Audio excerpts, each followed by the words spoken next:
On today's show, Robert Sarver finally says he's going to sell the Suns. Why did it take him so long, and what was the last straw?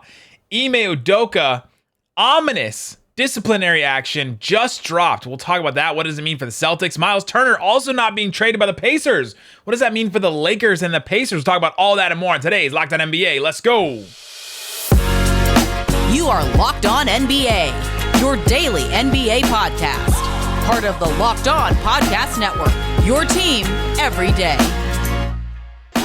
And welcome. You are locked on to the NBA. My name is Nick Angstadt, host of the Locked On Mavericks podcast, your team every day. Thanks for making Locked On NBA your first listen every day. Remember, Locked On NBA is free and available on all platforms, including YouTube. But the best way you can help us grow the show is to comment below. Let us know what team you're coming from. What's your first listen? Is it Locked On Bulls, Locked On Mavs, Locked On Pelicans, Locked On Celtics maybe today? That could be an interesting one to listen to. Go check it out. Joining me, as always, my co-host. Joining me, as always, on Thursday, host of Locked On Bulls. What you got for me, Pat the Designer? I just did my Locked On Mavs intro, basically. Hey, that's okay. That's all right. Listen, at the end of the day, right, like, I'm 1 point guard short, but I still got my head coach. Lot of stuff to get to today on Locked On NBA. There's never a dull moment. Whenever you feel like it's really low key going into the season, not a lot happening, all of a sudden, boom, bunch of things start happening. Robert Sarver selling the team. We'll talk about that. What does it mean for the Suns? Ime Udoka. Woj just dropped a silent but deadly Woj bomb. It's just in the middle of 10 p.m. Central Time on Wednesday night about Ime Udoka with the Celtics, and more stuff is coming up as we're recording this. Myles Turner, we just got an update, so. Myles Turner is not being traded by the Pacers, apparently, and so what does that mean for the Lakers? Lakers fans in shambles a little bit on that one. And then, of course, we'll play where we'll count up the most interesting, fun things in the NBA. Pat, let's get into this Robert Sarver news, because that's the biggest thing in the NBA as of Wednesday. Robert Sarver, in a statement, said he's officially selling the Phoneix Suns after everything that happened with him, after all the different things that came down, the punishment from Adam Silver, the Adam Silver press conference that Hayes and I talked about last week on Locked On NBA, and how badly it went. You can go listen to that episode to talk about that. I speculated that possibly it went so badly, and Adam Silver expected it to go so badly, that the public perception would be so bad against him that he would just be forced to selling the team, because at what point does a billionaire want to own a team where he's just going to be hated so much? Like, it's all a vanity project at a certain point for him. Now it comes down, according to a statement from Robert Sarver, here are the words that I think matter, at least for our purposes. Quote, words that I deeply regret now overshadow nearly 2 decades of building organizations that brought people together. That's the Suns and the Phoenix Mercury. As a man of faith, I believe in atonement and the path of forgiveness. I expected that the commissioner's 1-year suspension would provide the time for me to focus, make amends, and remove my personal controversy from the teams that I and so many fans love. But, that's a big but there, in our current unforgiving climate, it has become painfully clear that it is no longer possible that whatever good I have done or could still do is outweighed by things that I have said in the past. For those reasons, I am beginning the process of seeking buyers for the Suns and the Mercury. Pat, did cancel culture finally catch up with Robert Sarver, or are we talking about different things here? I'm going to be as measured as I can be on this topic. You have not only a league, but a team, 2 teams that are affected by the comments that you made.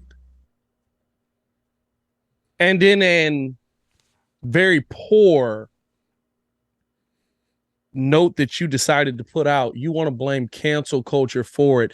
Blame the people that exist inside of your organization that you decided to hire. Blame the people that you wanted to bring the team. Blame the people that are affected by the words that you said that bring you millions of dollars every single day. Don't blame cancel culture. Listen, that cancel culture happens. Sometimes it goes too far. Sometimes it doesn't. It is what it is. That's the world we live in now. But at the end of the day, these are people that are inside of your organization that were affected by the words that you said, but that are affected by the thoughts that you thought, that are affected by the words that were put on paper by you, not by anybody else. So stop trying to put the blame off on everybody else and take accountability for it. If you want to sell your team, sell your team. Nobody told you to sell your team.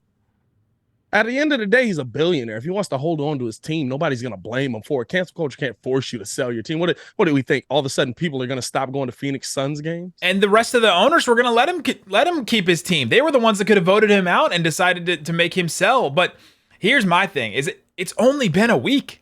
Right? Like, when did he think that everything was going to either, quote unquote, I'm doing air quotes, blow over for him? Yeah. And that he was going to get over this, that there was going to be this, he's like, I believe in atonement and the path to forgiveness. Okay, how long does it take for that to happen? And what actions have you shown that allow everybody to forgive you? I was thinking about Tim Hardaway Sr., who recently got inducted into the Basketball Hall of Fame, and thinking about his path and the difference between how Tim Hardaway Sr. handled his business and his actions and took accountability, and the difference between what Robert Sarver has been doing to take accountability for his actions. Tim Hardaway Sr., if you don't know, had just some like hateful, awful, like admittedly homophobic comments in the past, saying I am a homophobe and all this kind of stuff. And he had said those things, and then he took responsibility for it and made amends and apologized for those things, learned from those things, became part of, and helped organizations like LGBTQ plus organizations and everything.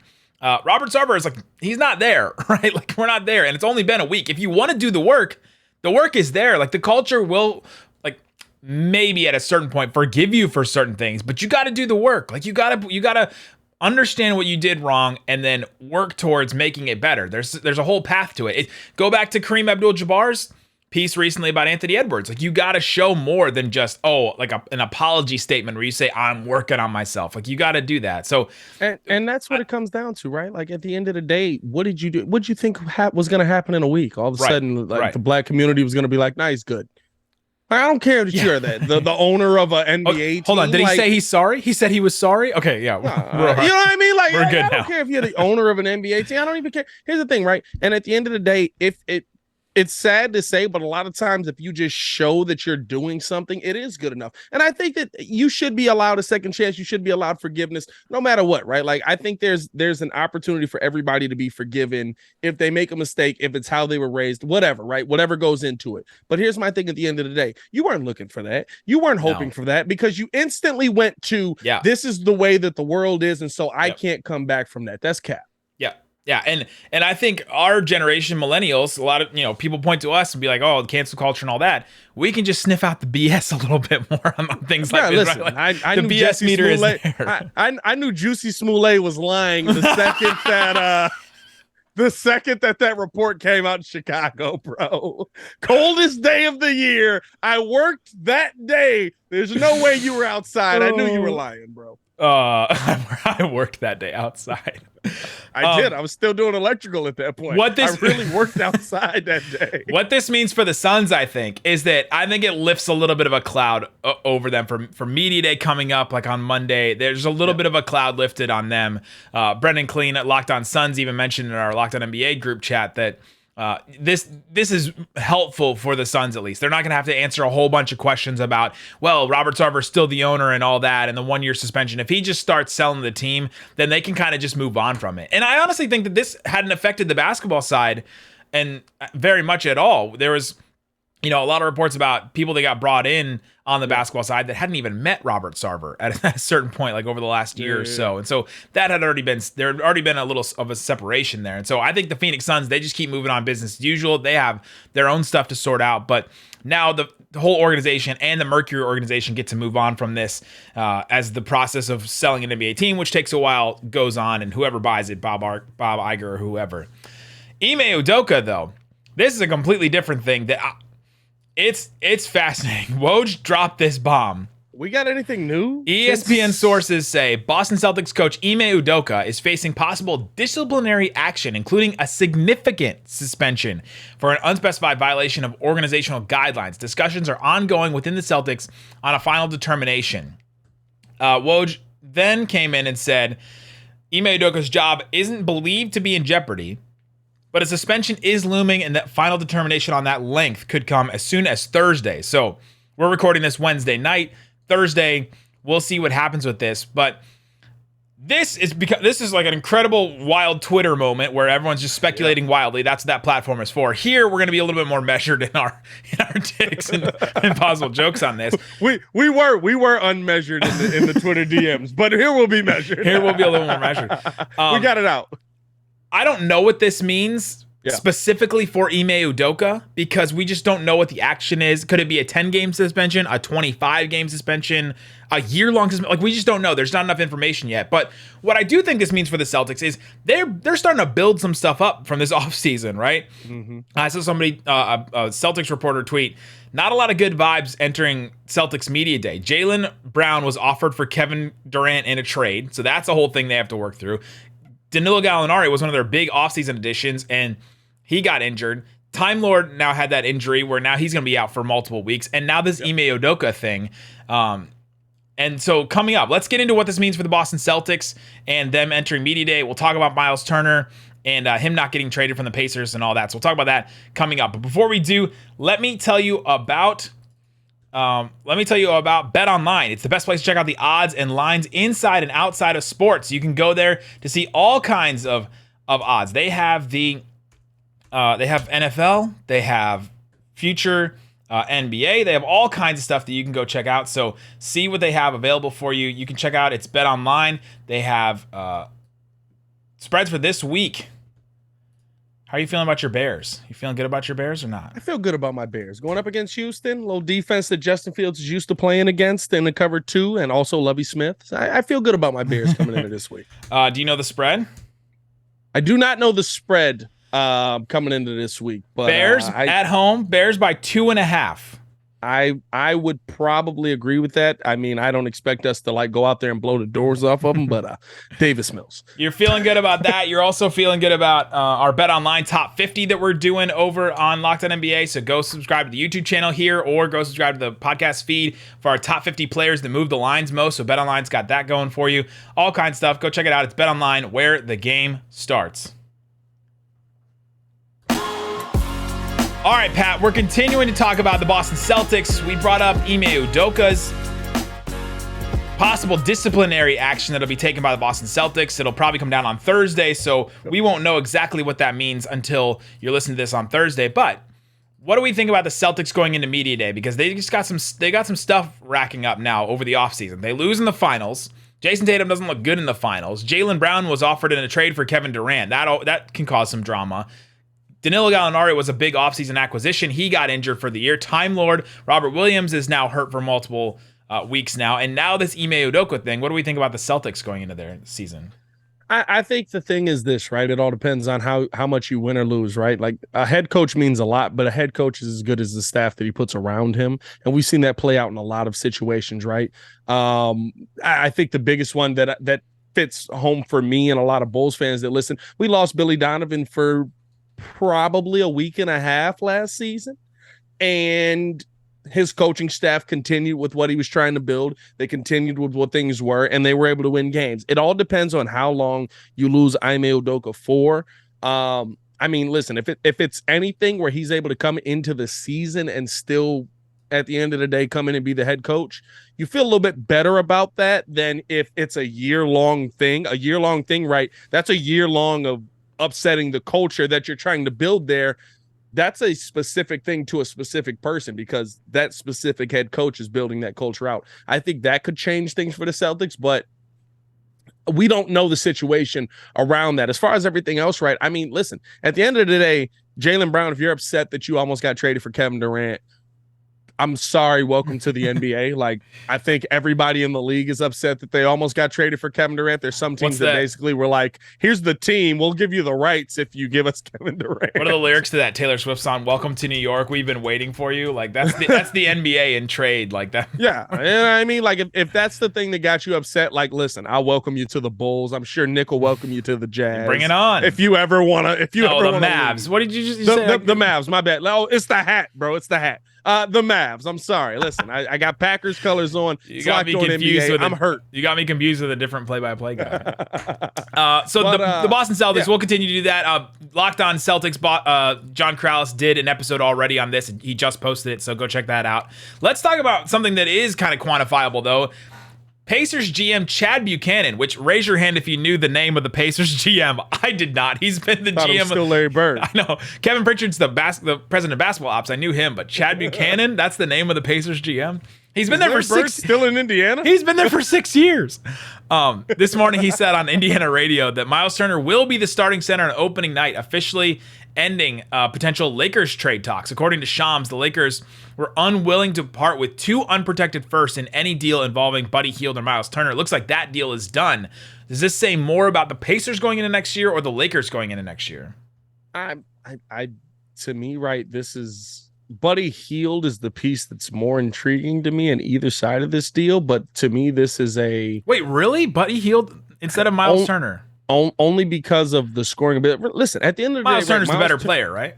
Myles Turner's a guy that blocks 3 shots a game, but has a defensive rating of what, 114? Wow, he's been playing on this Pacers team. I mean, listen, like the defensive rating is you specifically, though. So it's like at the end of the day, right? Like I like Myles Turner as a player. I think if you put him in a better situation, he'll be a better player. But I also don't overvalue the kind of player that he is.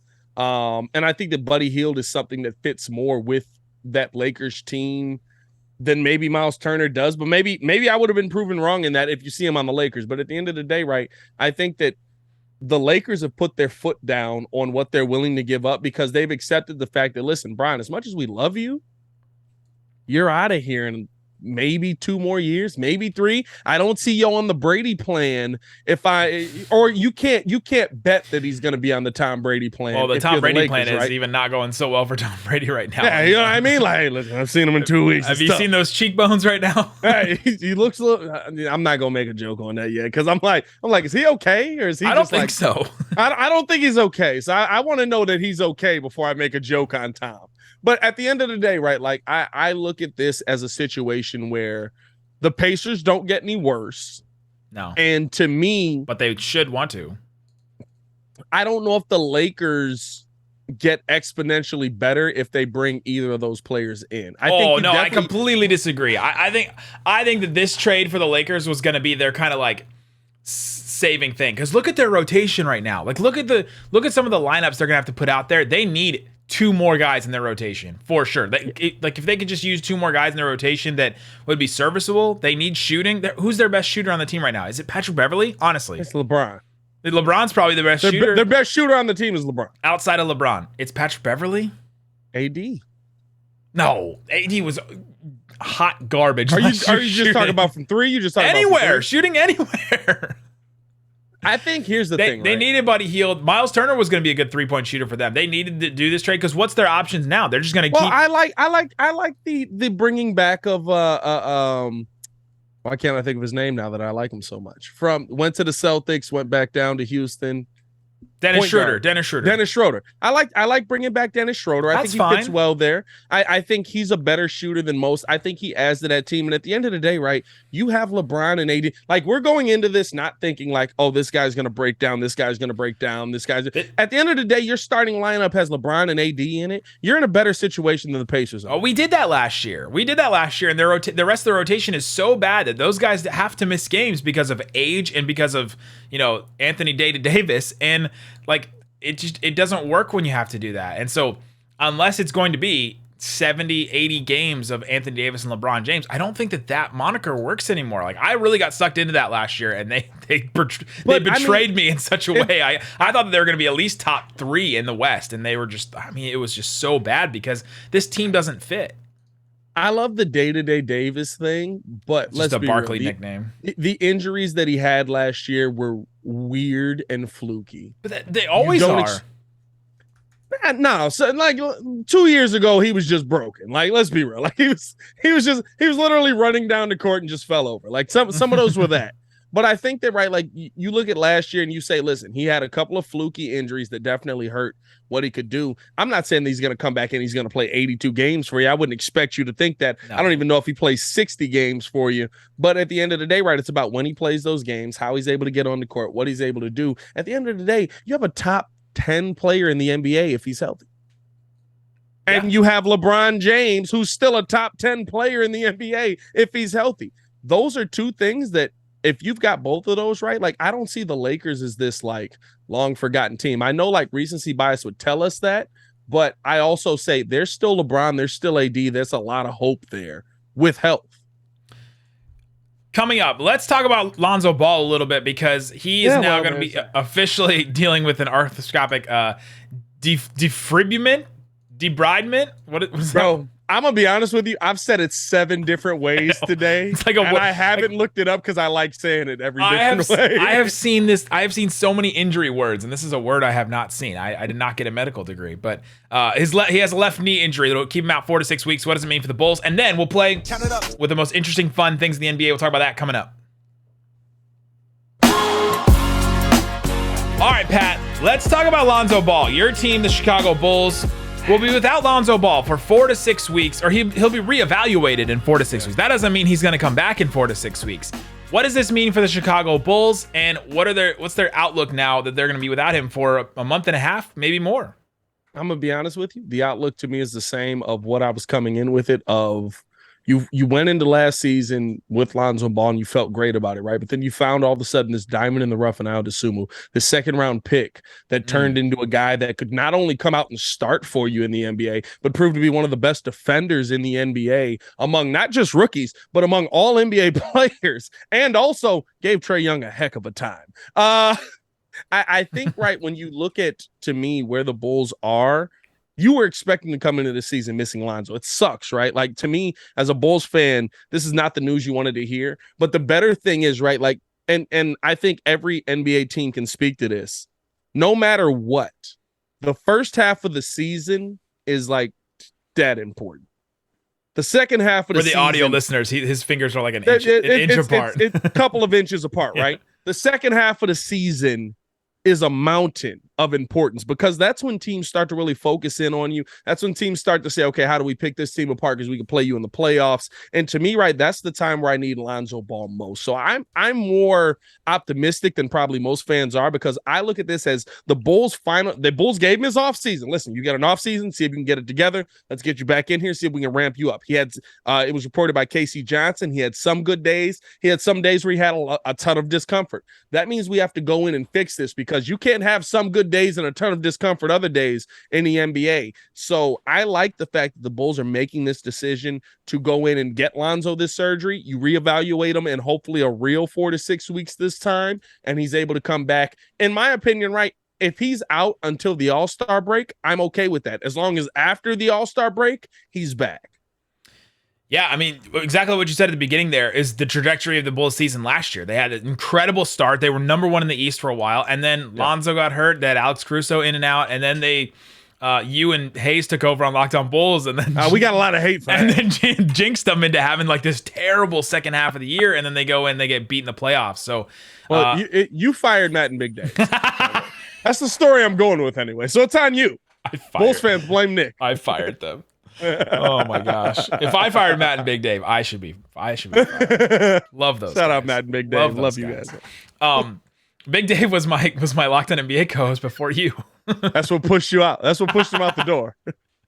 You couldn't take it anymore. He started to get more love than me, and I was like, "How dare you guys love Big Dave more than me?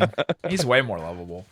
But now with the Chicago Bulls thing, they'll be without Lonzo Ball. Very key piece. I would assume a great point that he could be getting a ton of run right now, and we could really see if he takes another step forward, then maybe they don't miss Lonzo as much as they could.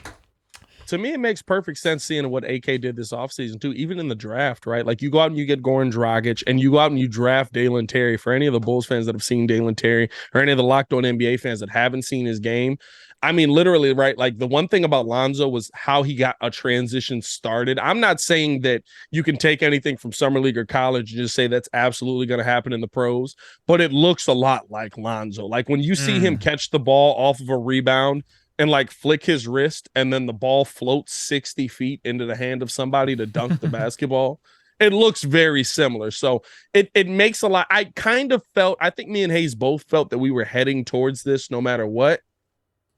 But it's good that we finally have a decision made by the team. For sure. All right, a decision that I've made is we're moving on to Count It Up. I love it. Count it up, count it up, count it up, count it. This is Count It Up, where we count out the most interesting, fun things in the NBA. A fun thing that happened this week. in a week where some really weird things happen. LeBron James posted this photo. There we go. Posted this photo on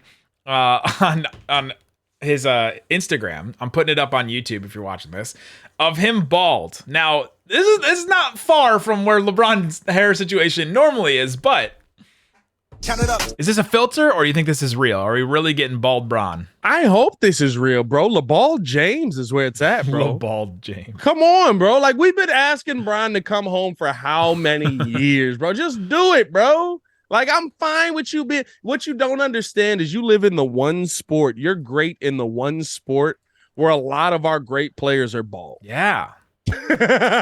Jordan. Kobe. I guess Kobe went bald eventually. Kobe by the end is bald. Yeah, I mean, like, listen, a lot of the greats had the bald phase. Remember when what was it? Was he in Miami when he cut it off all the first time? He was like, I'm a bald head animal. Like, I was hoping that you finally went down the path. Just come home, bro. You save us so many jokes. I mean, listen, we've been dealing with Anthony Davis when you get there telling you to pull the hairline down. Like, that's not what we want. I've been waiting for him to go full Carlos Boozer with the shoe polish. That's what I've been waiting for him to do. Listen. Carlos Boozer wasn't prepared to go Carlos Boozer with the shoe polish. Check out his podcast if you guys want to know the story on that. He's going to be sweating it like Rudy Giuliani with like the brown coming down his head. But count it up. Will bald LeBron finally unlock his final GOAT form? Remember Game of Zones? From TNT. They predicted this with the GOAT. Like, they had an entire like GOAT coalition or whatever. They finally made him shave his head, and he became the final GOAT. Will he unlock it? Listen, Bron averaged a lot of points last year, a lot of assists, and a lot of rebounds. If there's something better than that you can do. Then yeah, I'm all for seeing it as long as it includes like not messing up my Bulls. But yeah, like no, I mean you can beat the Mavs all you want, but at the end of the day, I'm here for bald Bron. I'm glad to see you. The beard a little much though. He's going a little Kimbo Slice on us.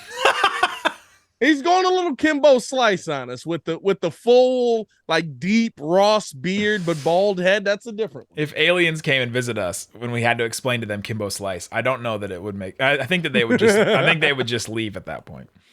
Aliens. We can explain it to somebody 20 right now. Gen Z. We can explain it to Koo and he'd be like, "What Kimbo Slice?" Locked On Pistons. Shout out to Locked On. Ben Simmons is going on JJ Redick's podcast, and they posted a clip of it where Ben Simmons talks about how he still owns an apartment in Philly and, quote, I still feel like I'm part of Philly. Count it up. On a scale of 10 being Dirk with Dallas, like the greatest relationship that a player can have with a city, and 1 being Grayson Allen in Chicago. Where is Ben Simmons on the scale of his relationship with Philly, do you think, when it comes to Philly fans? What's below Grayson Allen in Chicago? I was trying to think of a player that's hated by a city so badly. Bill Laimbeer in Chicago might be. There you go. Okay, yeah, that one. Maybe worse than that. Have you ever been to Philly? I think once, yeah. Have you ever experienced like Philly, just like you walking down the street and like somebody just yells at you? I've been watching a lot of It's Always Sunny in Philadelphia. Does that count? Not really. But I mean, like at the end of the day, right? Like Philly's so interesting because Philly is almost like New York where like somebody will just yell at you out of nowhere. But it's just like, oh, that one hurt. Like that one was personal. Like, I don't know why I felt that. Oh, because everybody knows what my life is because I'm Ben Simmons. Like, I'm going to be honest with you. Sell the apartment, bro. Yeah, right. Like don't go back. He said he still has like family. His brother still lives there and stuff. I'm like, I guess city of brotherly love. He took that way too literal. Yeah, no. Sell the apartment, bro. They don't want to see you in Philly, and I fear for you in Philly.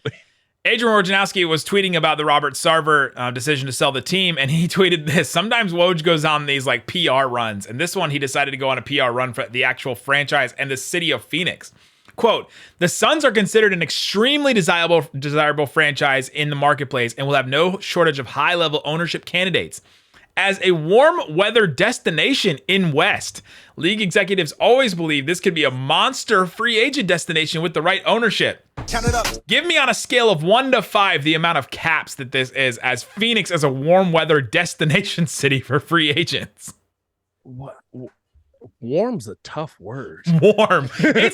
I looked up the weather. It's literally going to be 105 for like 5 straight days in September for them next week. So I went to Phoenix with my dad one time, and I remember as I pulled my head out of my cousin's freezer, I just looked at him and said, so the trip to the sun was booked up. So this is the next best thing.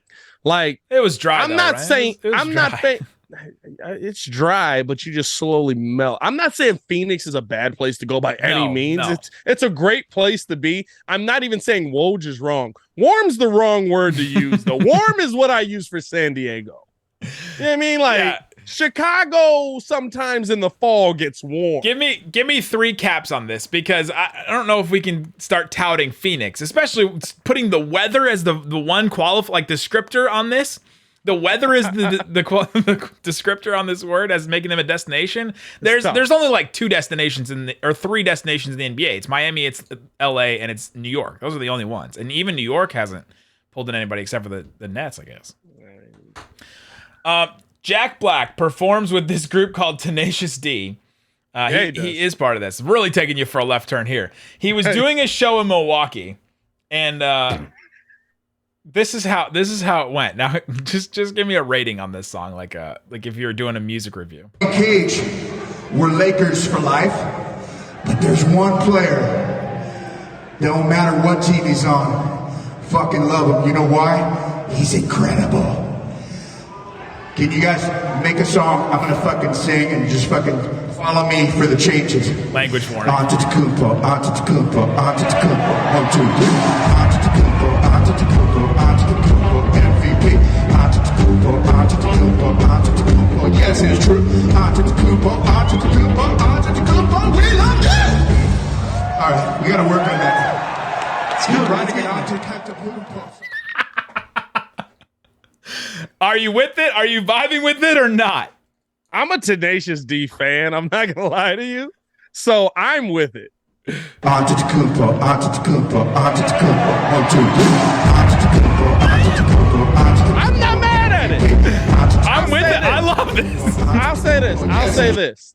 On par and or better than the Luka song. Oh, come on. All right, rank them. Here's the Luka one.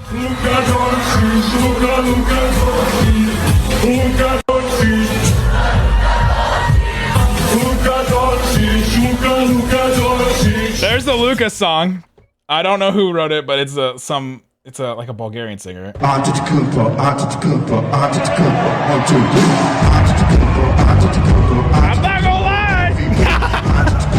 I'm kind of vibing with both of them. I might go Antetokounmpo a little more though.